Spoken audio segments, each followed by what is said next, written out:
അസ്സലാമു അലൈക്കും വറഹ്മത്തുള്ളാഹി വബറകാതുഹു. ഏവർക്കും അബു ഐമൻ മീഡിയയിലേക്ക് സ്വാഗതം. ഇന്ന് നാം ചർച്ച ചെയ്യുന്നത് 5ാം ക്ലാസ്സിലെ തജ്വീദിലെ 7ാമത്തെ അധ്യായമാണ്. നമുക്ക് വീഡിയോയിലേക്ക് പ്രവേശിക്കാം. അൽ വഹദത്തു സാബിഅ ഹ ഉൽ ലമീർ 1. ഹ ഉൽ ലമീറിനെ കുറിച്ചാണ് ഈ പാഠഭാഗത്തിലൂടെ നമ്മൾ ചർച്ച ചെയ്യുന്നത്. നോക്കാം.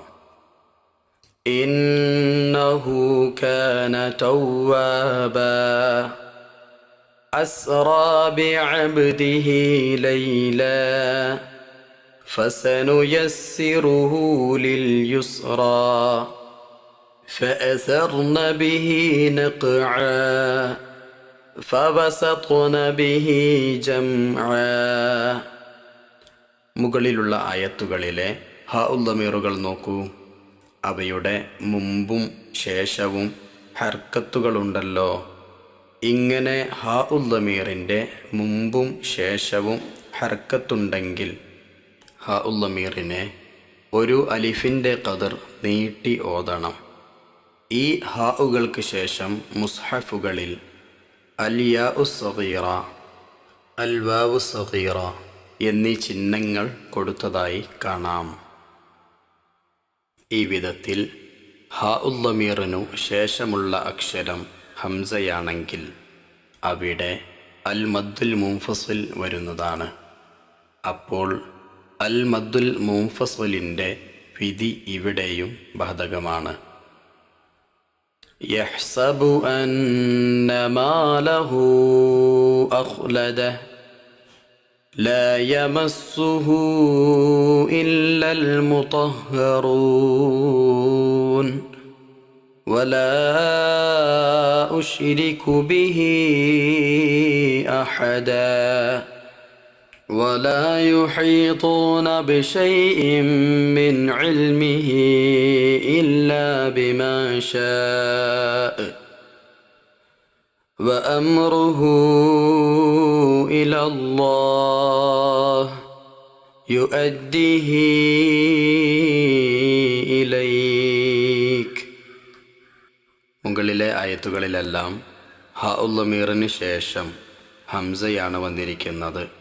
അവിടെയെല്ലാം മുൻഫസലായ മദ്ദിൻ്റെ എല്ലാ വിധിയും ബാധകമാണ്.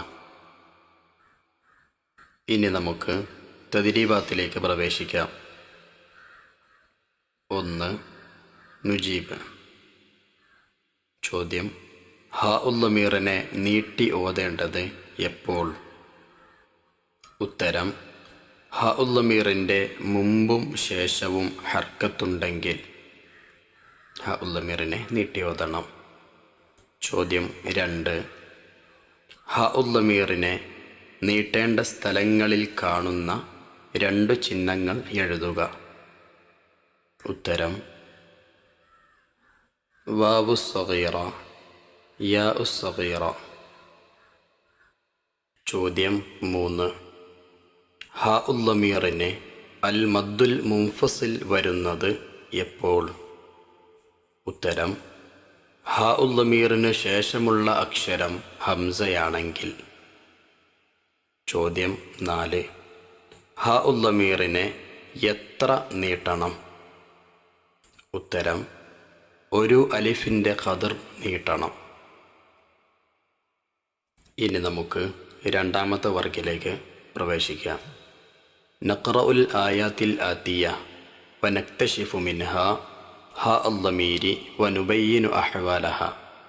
താഴെ കൊടുത്ത ആയത്ത് പാരായണം ചെയ്ത് അതിലെ ഹ ഉൽ ലമീറുകളെ കണ്ടെത്താനാണ് അതിൻ്റെ അവസ്ഥകൾ വിശദീകരിക്കലോടുകൂടെ.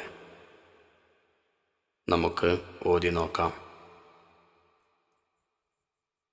فأما من أوتي كتابه بيمينه فسوف يحاسب حسابا يسيرا وينقلب إلى أهله مسرورا وأما من أوتي كتابه وراء ظهره فسوف يدعو ثبورا ويصلى سعيرا إنه كان في أهله مسرورا إنه ظن أن لن يحور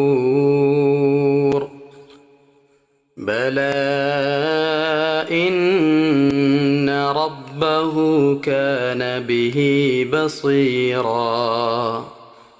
സൂറത്തുൽ ഇൻഷിഖാഖ്. ഈ ആയത്തുകളിലുള്ള ഹാ ഉൽ ദമീറിനെ കണ്ടെത്തി അവയുടെ അവസ്ഥ വിശദീകരിക്കാനാണ്.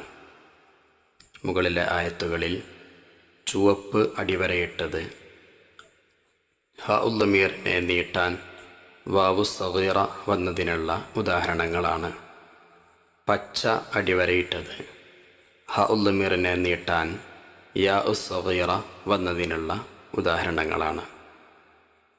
ഇനി നമുക്ക് അവസാന വർക്കിലേക്ക് പ്രവേശിക്കാം. 1. നഖ്റഉ സൂറത്തുന്നൂർ വനക്തശിഫു മിൻഹ ഹാ അൽ ദമീർ. സൂറത്തുന്നൂർ പാരായണം ചെയ്ത് അതിലുള്ള ഹാ ഉൽ ദമീറുകളെ കണ്ടെത്താനാണ്. സൂറത്തുന്നൂർ പാരായണം ചെയ്ത് അതിലെ ഹാ ഉൽ ദമീറുകളെ നമുക്ക് നോട്ട് പുസ്തകത്തിൽ കുറിച്ചു വെക്കാം. രണ്ടാമത്തെ വർക്ക് നഹ്ഫദ്. നമുക്ക് മനഃപ്പാഠമാക്കാനുള്ള ഭാഗങ്ങളാണ് താഴെ അടയാളപ്പെടുത്തിയിട്ടുള്ളത്. അവ നമുക്ക് മനഃപ്പാഠമാക്കാം. നാഥൻ തുണക്കട്ടെ. ആമീൻ.